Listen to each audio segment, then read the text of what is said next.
கோவிலில் செருப்பு தொலைவது நல்லதா கெட்டதா தெரியுமா?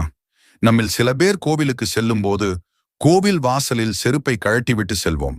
சாமி கும்பிட்டு விட்டு வெளியே வந்து பார்த்தால் நம் செருப்பு அங்கே இருக்காது. அப்படி கோவிலுக்கு சென்று வரும்போது செருப்பு தொலைந்தால் என்ன பலன் என்பதை பற்றி பார்ப்போம். அதற்கு முன் இந்த சேனலை சப்ஸ்கிரைப் பண்ணிருங்க. மேலும் நீங்கள் யாராவது இதுபோல் செருப்பை தொலைத்திருக்கிறீர்களா என்பதை காமெண்டில் சொல்லிட்டு போங்க.